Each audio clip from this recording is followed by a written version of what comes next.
I was talking to someone last night about being vulnerable and how it's scary. And I said to this woman, I said, vulnerability is only scary. You're only afraid of it because you gave it power.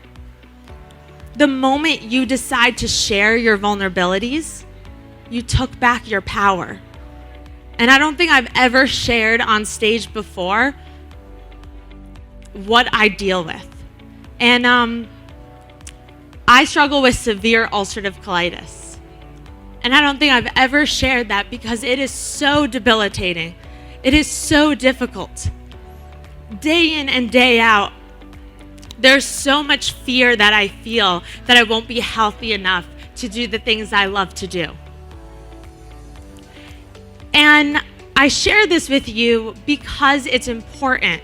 Because I feel that if I want others to share their story, and I know what impact it has, I have to be courageous enough to share my story with you.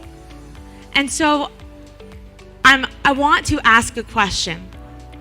If you're currently struggling with what I like to call something invisible, right? You can't see my illness, it's invisible. But what I realize is we're all going through something that people can't see, whether it's relationship problems, finance problems, health problems, mental health problems, whatever it may be.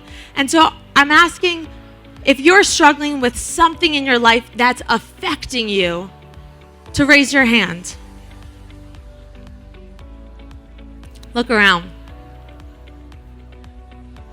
You're not alone. Does anybody want to share in like 1 to 2 sentences? Yes. Hello, everyone.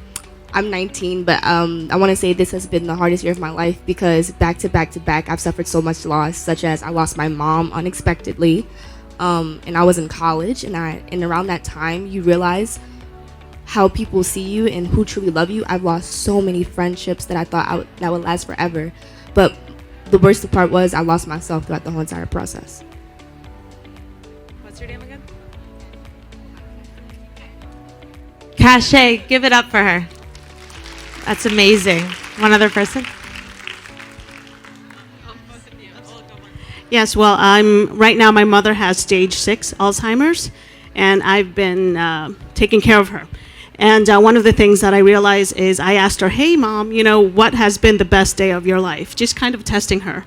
And she taught me a lesson at the same time because she said, this moment is the best day of my life. So she's teaching me how to live the present. So.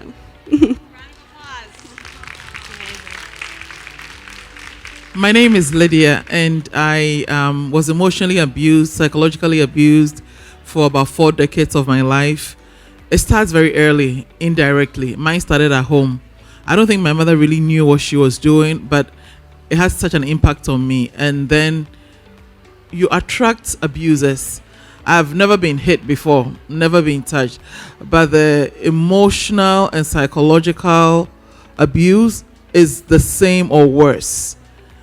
Thankfully, I lost myself and I found myself. So I'm on a mission to empower emotionally abused women through writing, speaking, and coaching. That's amazing. Thank you so much. So just give a round of applause for everyone again. That took so much courage. Thank you, all of you. But you see, I can guarantee that some of you can relate to what some of them said, and you're going to go up to them after this, and you're going to have that one connection. That's what it's about. That's how incredible. You see, you're not alone.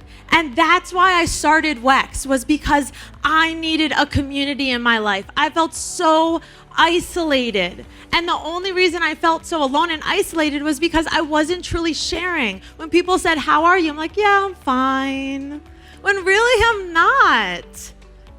And that's the thing, as the moment I started opening up was the moment everything changed because I felt less alone. I built this community, and that's really what has propelled me, all of you guys. This is what WEX is all about.